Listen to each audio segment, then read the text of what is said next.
Hello again. All right.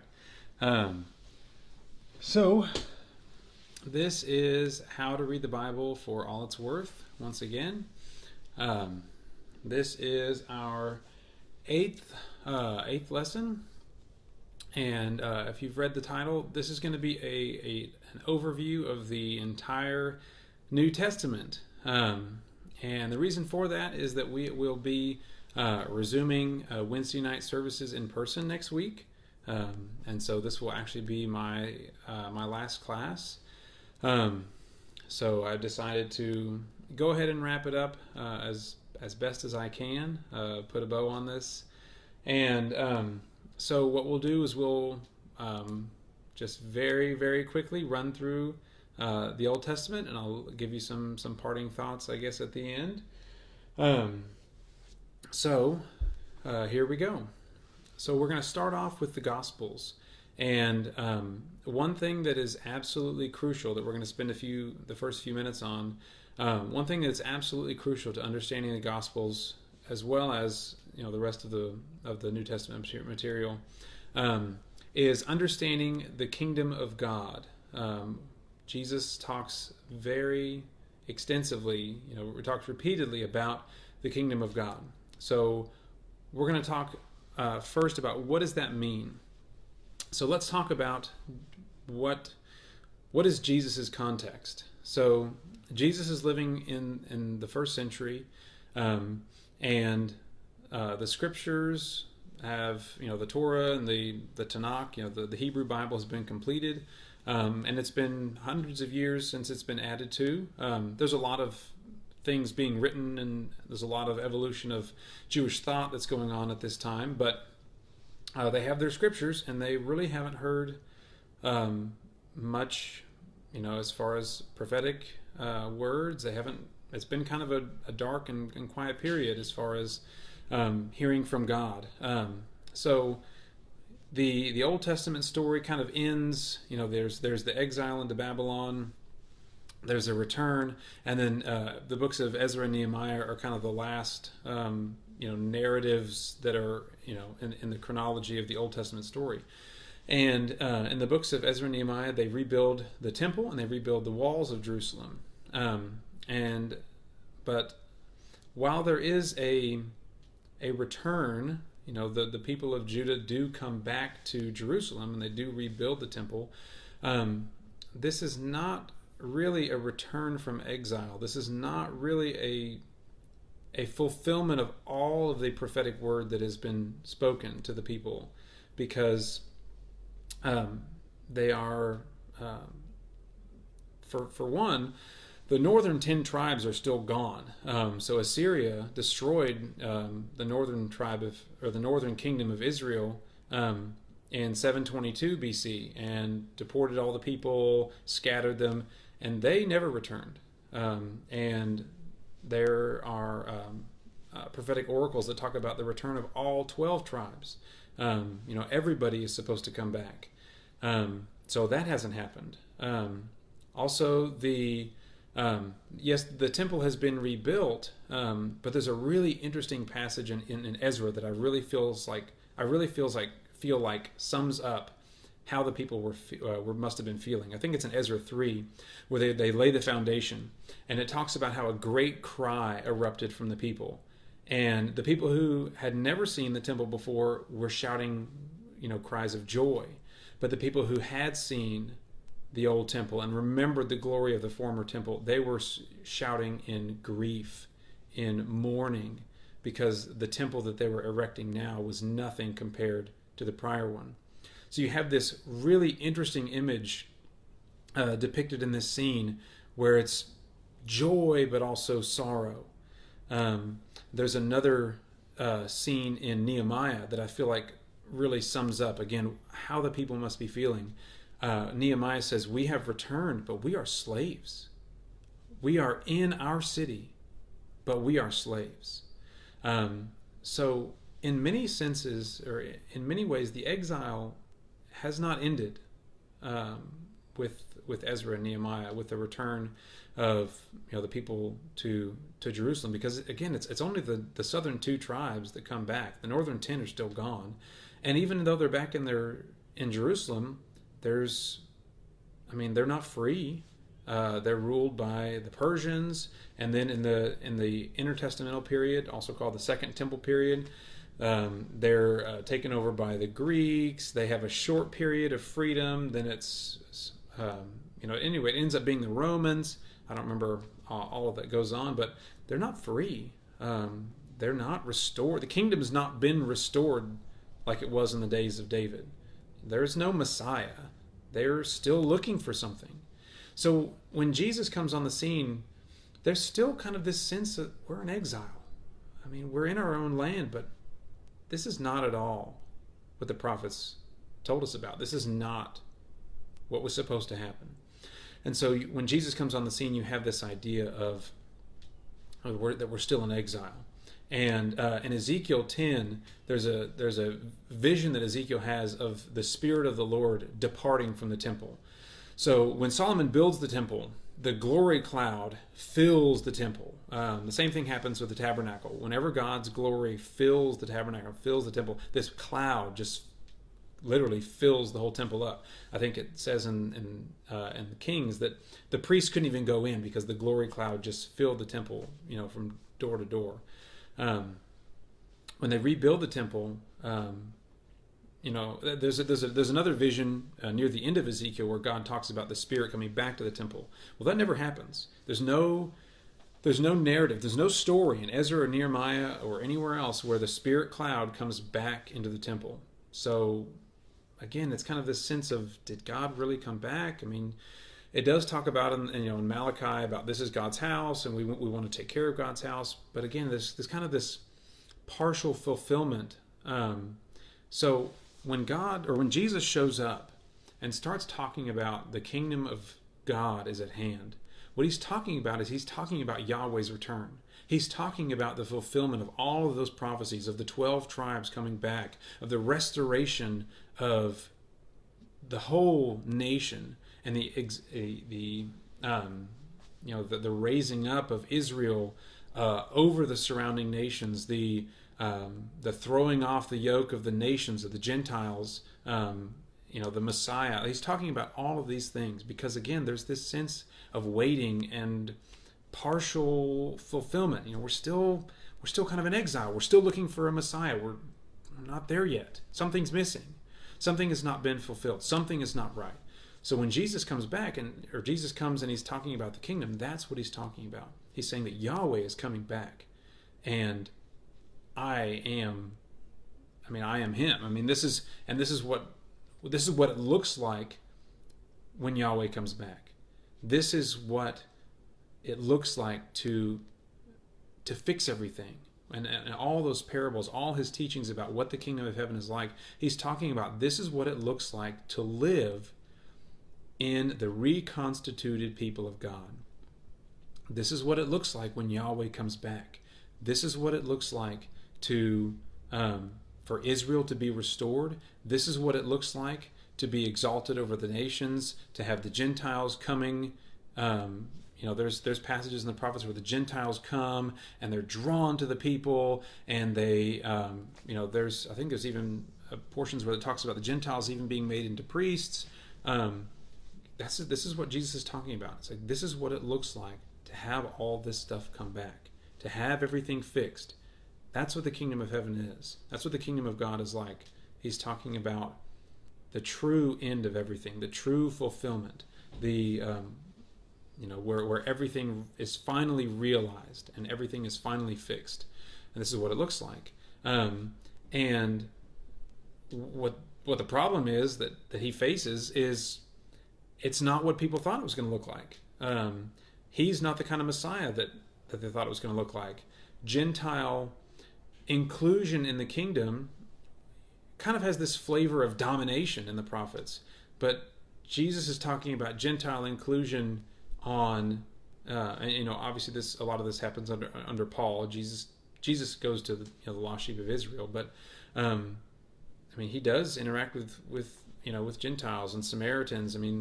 the kingdom is not for the people that you think. Inclusion in the kingdom does not require the same things that you think it does. And the type of people that you think should be excluded are not excluded from the kingdom. So that's so much of what Jesus talks about, and that's so much of what the Gospels, Acts, the Epistles is about, is what does it look like to live in the kingdom? What does it take to live under Yahweh's new reign, to live under his rule? How does he want us to live in this new kingdom? And it's backwards, it's upside down from a lot of the ethic that people thought they should be living by. And the way that they thought it was going to be fixed. They didn't expect a suffering Messiah or a crucified Messiah, a shameful death for their leader. But I mean, you look at the Gospels. I mean, Jesus is given a robe. Jesus is given a crown. Jesus is exalted. Jesus, they bow down and worship him. The guards do, but it's not at all in the way that we imagined, or they imagined. It's upside down. It's backwards. And so that's so much of what's going on. Jesus is talking about, the apostles are talking about, this is what it looks like to recreate Eden, to make the world Eden again looks like this. And what's really interesting is that just like how the people in the first century were kind of in exile, kind of not in exile, that's the same way that we live now, because the kingdom is here, but the kingdom hasn't been fully realized. The kingdom has not been fully inaugurated and fully consummated. That's at the end, the end times, what's called the eschaton. And so just like the first century Jews, we are supposed to live in view of the eschaton. We're supposed to live what's called eschatologically. It's a big fancy word that means looking towards the end. And that's how we're supposed to live, because just like exile was kind of over, kind of not, we now live in the kingdom now, but not yet. There's much of the promises have been realized. The Spirit has been outpoured. We have been forgiven. We have been made equal. We have been welcomed in, but the kingdom still hasn't fully been consummated. Evil is still present. Satan still has power. All these things that have not fully been done away with yet. And so it's interesting to see in Peter. Peter uses the language of exile, but he's not talking, I think he's talking to Gentiles in his letter. So he's taking that concept and applying it to now. We're still exiles, we're still strangers, because while some of the kingdom it's like the kingdom is in the process of being ushered in, and we are a part of that. We are a part of ushering in the kingdom and making the here and now look as much like the kingdom as we can. We can't fully do that. We can't, fully blot out all evil and sin, but we can. That's what our mission is to make the here and now look as much like the kingdom, look as much like Eden as we can. So that is so much of what the New Testament is about, and so much of what Jesus is talking about is, what does it look like to live in the kingdom? What does it look like when Yahweh comes back? That's the first thing I wanted to talk about. Also, when we encounter the Gospels, there are 4 of them. They're all different. There's definitely some overlap. The first 3 are called the synoptics because they all share a lot of material that's similar, and we're not going to talk about authorship and everything like that. But when you read the Gospels, you want to be aware of what's happening horizontally as well as what's happening vertically. And what I mean by that is, when you read the Gospels and think about what's happening horizontally, you're thinking about what is happening in the other Gospels. How are these stories told in the other Gospels? Because in some instances, this can be really helpful. It can kind of help flesh out an idea, perhaps. A good example is kind of the confusing passage in Matthew and Mark, where it talks about the abomination that causes desolation. When you see that standing where it doesn't belong, let the reader understand. And you're like, what in the world is going on? So Mark just gives you, when you see the abomination that causes desolation standing where it does not belong, let the reader understand. Then let the people in Judea flee to the mountains. Okay, you read that and you're like, what's going on? When Matthew tells the same thing, he uses almost the exact same words, but he adds something. He says, as said by the prophet Daniel. So he kind of points his readers, hey, this is what you should be thinking of. You should be thinking of Daniel when you read this. But he still uses kind of the confusing abomination, desolation, standing where it does not belong, as spoken by the prophet Daniel. Let the reader understand. So it's still kind of weird. Again, if you're not as familiar with it. But Luke, when Luke tells the same story, Luke has a Gentile audience. So Luke kind of translates it all for you. He says, when you see that Jerusalem is surrounded by armies, then everybody in Judea, flee to the mountains. So knowing what's happening horizontally in the other Gospels can kind of help you flesh out what's happening in the story that you're reading now. Now, a word of caution. Our job is not to harmonize the gospel material. That is not our job. If that were our job, we would have only been given one gospel. Okay? Their differences exist for a reason, a very specific reason. It is not our job, it is not the point for us to read them and make them all make sense. We're not supposed to create some super gospel where it's all pieced together and we've forced it to make sense. That's not the point. That's not our job. An example would be looking at the Sermon on the Mount in Matthew and the Sermon on the Plain in Luke. Is our job to go to Israel and find a mountain that could also be described as a plain, like there's a mountain on the top and there's a plain on the side? Something like that may exist, but I don't really think that's the point. Because what if Matthew puts Jesus on a mountain as part of his narrative of creating or showing Jesus as the new Moses? Moses delivered the law from a mountain. In Matthew's gospel, Jesus delivers a new law from a mountain. Now, again, maybe there is a mountain plain combination thing. Maybe that's a real topographical feature. Maybe Matthew just wanted him standing on a mountain. If that offends you, that's what we have. The Gospels are not, I'm trying to think of it, the way that I think about it, it's not the reporter with the camcorder. It's not that we have the tape recorder, we have the camcorder, we don't have that. What we have is the newspaper article that someone takes all the material and they create this compelling article for you to read. And maybe they adjust the order of events. Or think about a really good documentary. You might have 4 different filmmakers all make a documentary about one thing, but each filmmaker is going to organize his material slightly differently. They might include something, or they might leave something else out, or they might change the order or change certain details as a part of the picture that they're creating. Okay? And that's what we have. We don't have a tape recorder. This is exactly what happened, word for word. This is, we don't have that. And that's not what the gospel writers were concerned with giving us. What we have is what's in the Bible. And there are times when certain sayings of Jesus are put into different narratives. They're put into different contexts by the different writers. And the Spirit is what moved them to do that. So sometimes the biblical material kind of is organized in a way that's contrary to our modern viewpoint of how something should be done. But that's what we have. And I don't mean that in like, oh, well, that's all we have. It's a good thing. Okay? That's what the Spirit gave us. It's there for a reason. The differences are there for a reason. That's why we have 4 of them. That's why we have 4 Gospels.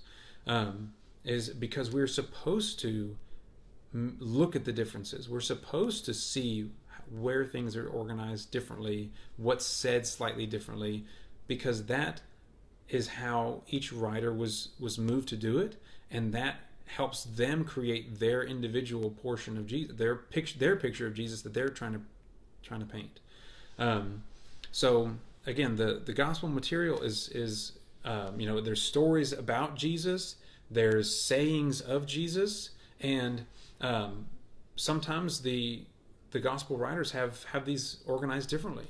They might have certain stories, and they took this saying and they put it in this context because that helps flesh out their picture of Jesus. Whereas another gospel writer might take one of Jesus's teachings or one of his parables and put it in a different narrative context, because each writer has their own goal, their own picture they're trying to paint. So that's where the reading vertically comes from.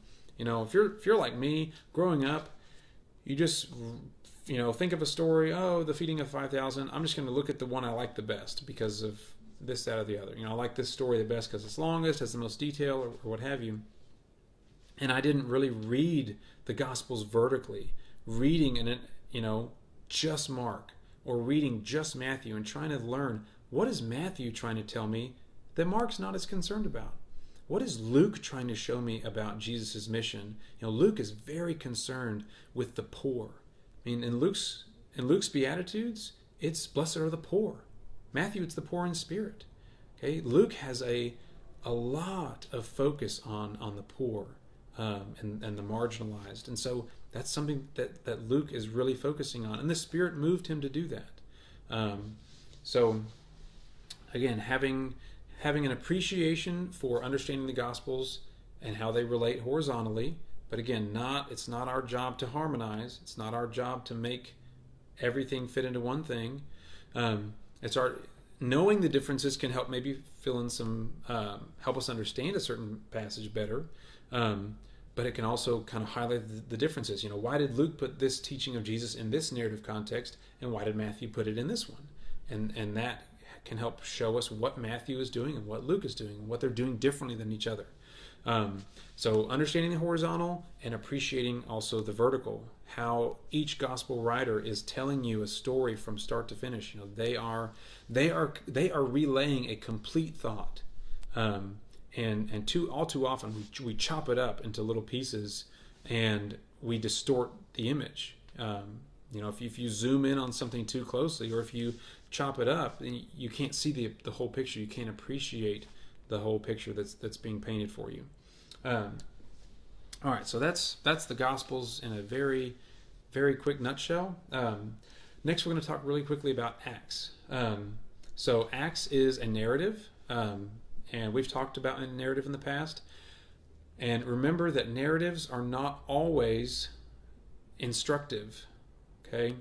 We're not meant to read every narrative and come away with some moral or some teaching. Okay? Narratives tell what happened. And oftentimes, they're not sermonized. Whether in the Old or the New, there's not a lot of the narrator jumping in and saying, oh, this is what you should learn from this story, or this was good and he did this and that was bad. It's just, this is what happened, and it's your responsibility and your privilege to address the narrative material and see, okay, how does this measure up? How should I feel about this based on what happens, on who said what, who did what? So again, when you're reading narratives, it's not all supposed to just be monkey see, monkey do. Oh, they did that, so I should do that. That's, we don't get to check our brains at the door when we're studying the Bible. Okay, that's not at all what we're meant to do. We're meant to engage the text, not just be monkey see, monkey do readers of it. So when we read Acts, again, appreciate the whole story. Okay, there's a lot that's going on. There is an agenda that is being told, and understand how each narrative fits into the whole story, and appreciate that not all stories are instructive. Not everything is meant to just be a quick thing that I can chop up, take a little lesson from, and move on. So when we read Acts, are the things that are happening, are these meant to be normative for me today? So that's getting back to our hermeneutics. So exegesis is, what did this mean for the original readers? What did it mean for the original audience? And what does it mean for me now? Is it, are the things outlined in Acts, are these intended to be normative for me? Am I supposed to live like this?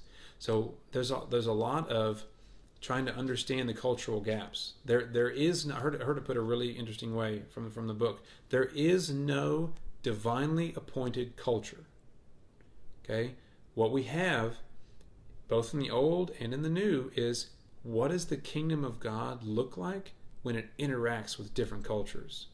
So that's something that's, again, that goes back to that kingdom idea. What does it look like when the kingdom is clashing with the first century culture? What happens? Okay? How is the culture subverted? How is the culture turned on its head?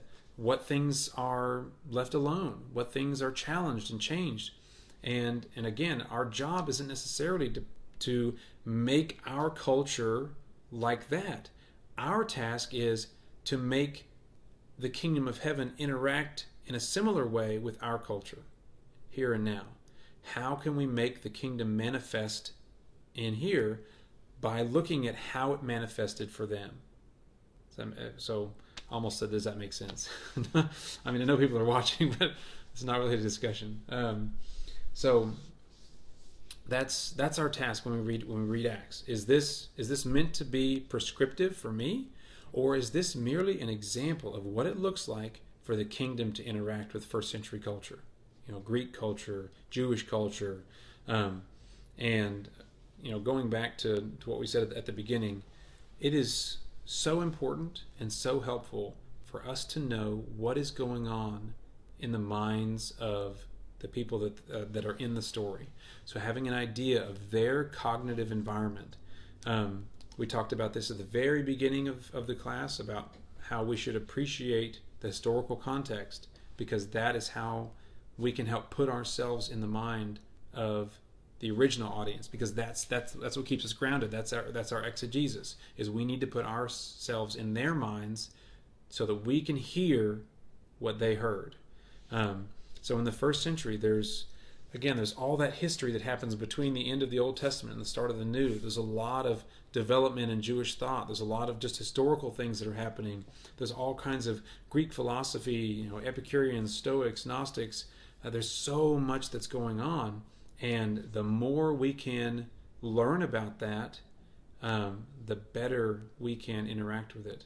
The better we can engage with the biblical material, because we need to put ourselves in their shoes, and we need to step into their brains and walk around a little bit, because that's what keeps us grounded. That's what keeps us from just reading something and going, oh, well, I should do that, because that's the only objective way to start, is putting ourselves in the minds of the original audience. We also have to consider both the audience of the events as they happen, but also the audience of the material to whom it was written. So, like when we read the Gospels or we read Acts, we want to look at, okay, what are the people in the story thinking? What is going on with them? When someone in the story hears what Jesus says, how are they going to think about it? But we also have to step back and say, okay, how is the reader of Mark's Gospel, for example, going to feel about this when they read this material, 30 some odd years later, after it's been, the events have happened. Now you're sitting down with Mark's Gospel 30 years some odd years later. How are they going to feel about it? So we have to. It's called they're two-level documents. There's both the context in the story, and there's the context of the original reader and hearer of the story. So that's how the Gospels and Acts both have both of those levels going on. And again, we need to put ourselves in their shoes and put ourselves in their minds. Next, we're going to go to the epistles. So I apologize for just kind of blazing through this, but I'm trying to put as neatly tied bow on this as I can. So the epistles. Growing up, the epistles seemed really approachable to me, and they seemed kind of like repositories of nice thoughts and little nuggets of ways I should live. Do everything without complaining or arguing. Well, that's easy enough. I can do that. Nothing shall separate us from the love of God, which is in Christ Jesus our Lord. Oh, that makes me feel good. For all have sinned and fall short of the glory of God. Yes. Okay. And all that's good and all that's true. But the epistles are not just repositories of, pithy sayings that make us feel good. The epistles are carefully structured literary documents that are meant to be instructive um, and informative. It's called prose discourse. So we've talked about literary genres. There's prose discourse. They are creating a literary argument. You'll see a lot of so, therefore, because of this. So Paul, or whoever the writer is, they are constructing a literary argument in most cases. Now, some of the letters, like James is an example. James seems more like just a collection of sermon notes, and so maybe that is a little less of an overarching structure and more of a collection of ideas.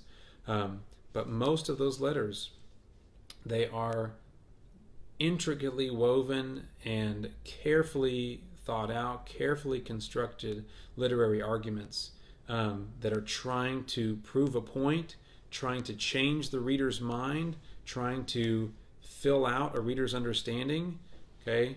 And they're meant to be engaged on a whole letter level. So whenever you get a letter nowadays, you read the whole thing.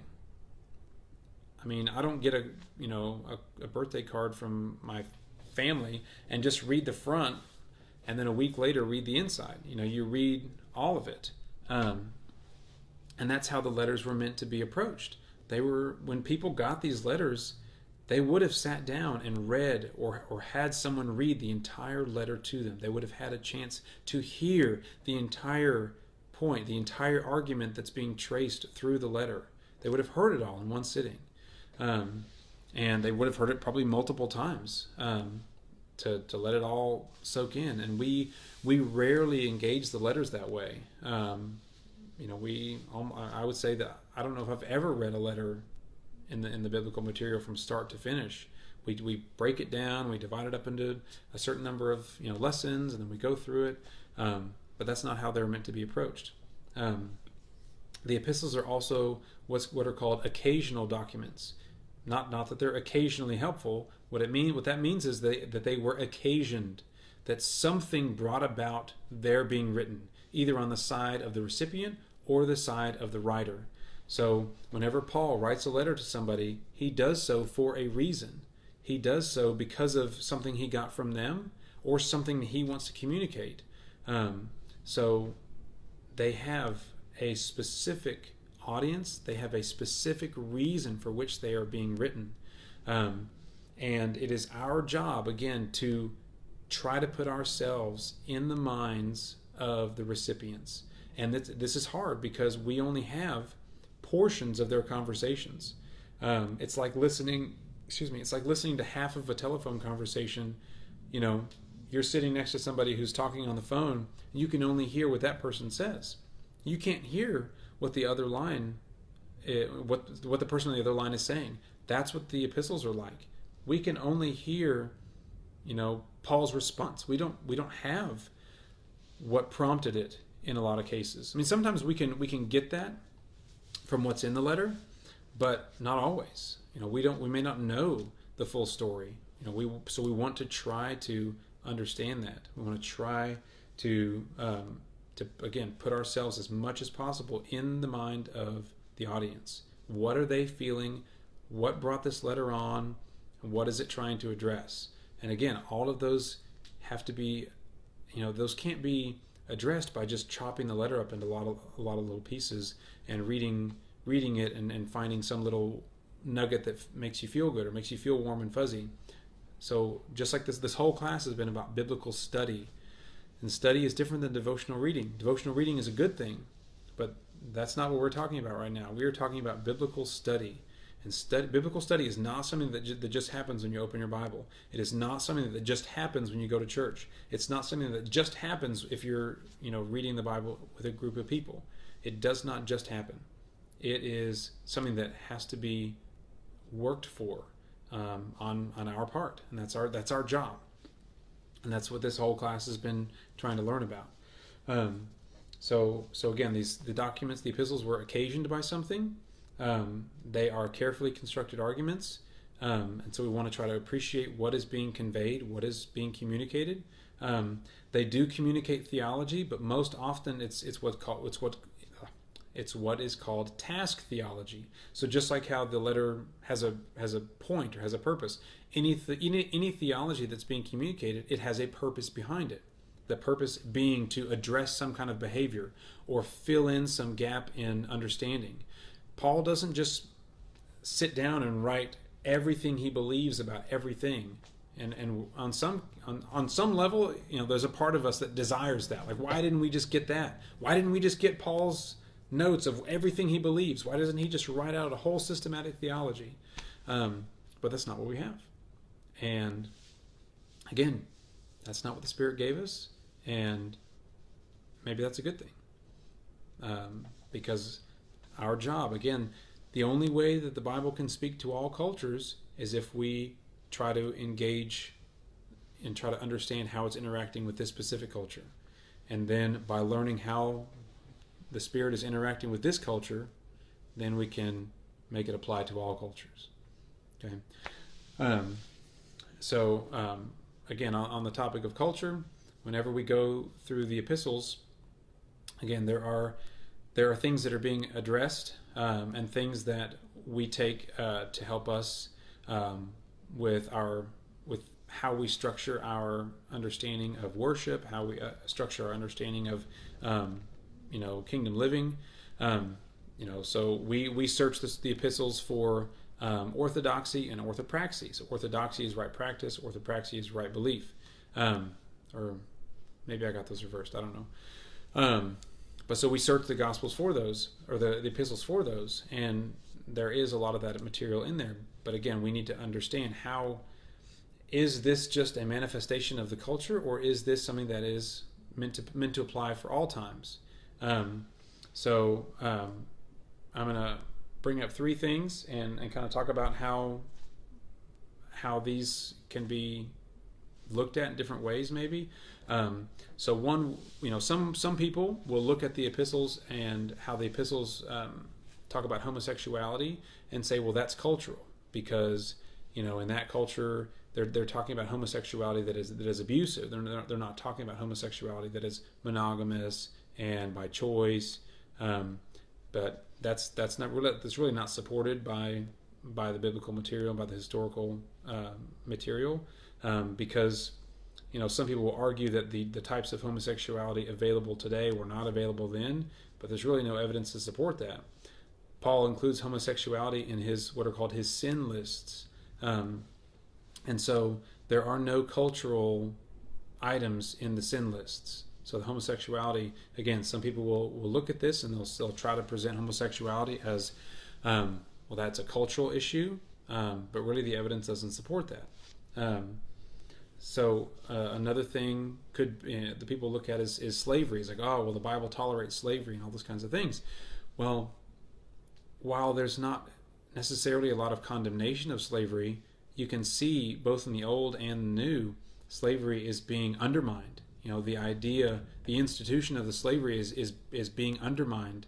And to me, this is one of those kingdom ideas. Like, this is what it looks like as the kingdom works its way, as the kingdom erodes into this culture. It's kind of slowly subverting these things like slavery. Because again, there's not necessarily a place where the Bible just comes out and just flat out condemns it, but in so many ways it undermines it. It's the epistles talk about how there is no slave or free. We're all brothers, and so it doesn't necessarily decry the institution, but it undermines it. And so that's one of those things where it's like, this is what it looks like for the kingdom to be slowly taking over the here and the now. Another one is women's roles. This is a very hot topic for a lot of people. One thing we want to ask ourselves is, if we find ourselves getting emotional or getting upset about something, we need to ask ourselves why. Is it because of the biblical material, or is it just because it's against our tradition? We look at a passage where like, for example, head coverings, and say, well, that's a cultural issue. We don't have to have head coverings. Men can have long hair and please God. Women can have short hair and please God. we say that's a cultural thing, but women in leadership roles is not a cultural thing. Well, the passage about head coverings is in the context of public prayer and prophesying. So it's one of those things where, are we being consistent in our hermeneutics? And honestly, a lot of times we're picking and choosing. So we need to ask ourselves, we need to take time to try to step back from our assumptions and approach the text honestly and see, what does the text support? What can the text sustain? And again, if someone disagrees with us, try to extend grace. Try to be understanding, because a lot of things can be argued well both ways. That brings us finally to matters of indifference. And the thing that's hard about matters of indifference is matters of indifference are usually only indifferent to one side of the argument. To the other person, it's not a matter of indifference. It is a matter of great importance. So again, this is a time where understanding and grace need to reign, and try not to destroy our brothers and sisters by what we choose to do. Not really going to talk a lot about Revelation. I would have liked to have gone into apocalyptic literature, but we really don't have the time. And apocalyptic literature is very challenging, so I'll let you kind of deal with that. What I would say is, I would just caution you against going too deep down the rabbit hole, because nobody really knows, and one day it will all make sense. So just a couple of final thoughts. I want to thank everybody for tuning in. Thank everybody for your comments and feedback. I hope this has been instructive for you. I hope that you've enjoyed this. I know I have. And so what I really hope that this class did, obviously I hope it taught you some things, but more than anything, I hope that it piqued your interest in wanting to study the Bible more and wanting to study the Bible differently than maybe you have in the past. If you've done a lot of these things, then hats off to you. That's wonderful. Please continue to do so and inspire others to do the same. But I think we all should try to read the Bible differently and study the Bible differently than maybe we have in the past. So maybe read a book that you haven't read before. Study Leviticus. Maybe read read a letter, start to finish. Read in a different style. Maybe read an entire epistle of Paul from start to finish. Trace the argument that he's making all the way through. Try to figure out what issues is he may be addressing in this church. How would a first century new convert read this? Try to put yourself in their shoes. Read some outside material. Again, nobody is arguing for the canonicity of something else or the authority of anything else, but having context is helpful. Understanding, if you spent a month reading about Greek philosophy, that would help.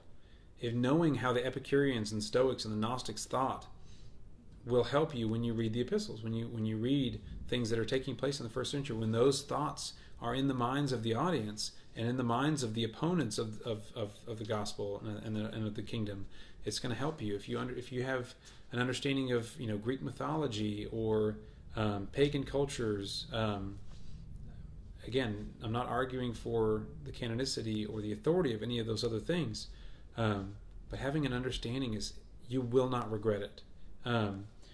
Reading something like this book. There are also companion books to this. There's a How to Read the Bible book by book, where it's it's by the same authors, but it's slightly different.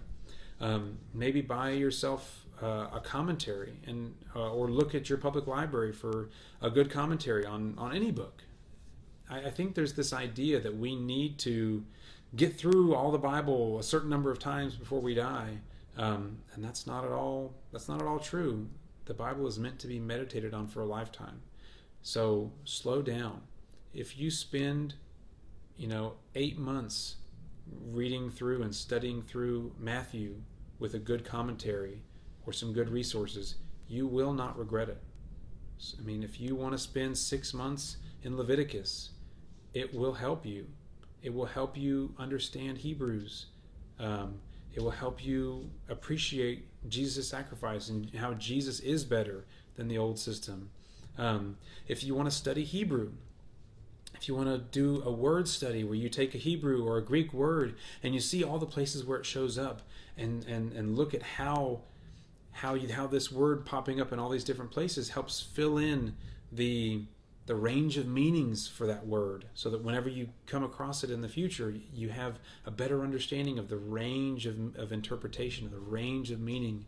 Even if you just read, a different translation, I would encourage you to just do something different, to try something new that will expand your mind. And even if you don't agree with it, maybe even especially if you don't agree with it, it will expand your mind. It will make you a better student of the Bible. Students ask questions, and good students ask tough questions. I promise you the Bible can take it. Don't be afraid of asking the Bible tough questions, because the Bible can take it. The Bible has handled plenty of hard questions before you. It will handle plenty of hard questions after you. So don't be afraid of approaching it, in a strong-willed, or in a way to wrestle with it. It's meant for us to wrestle with. Again, thank you all so much, and I guess I'll see you around. All right, thanks very much. Bye bye.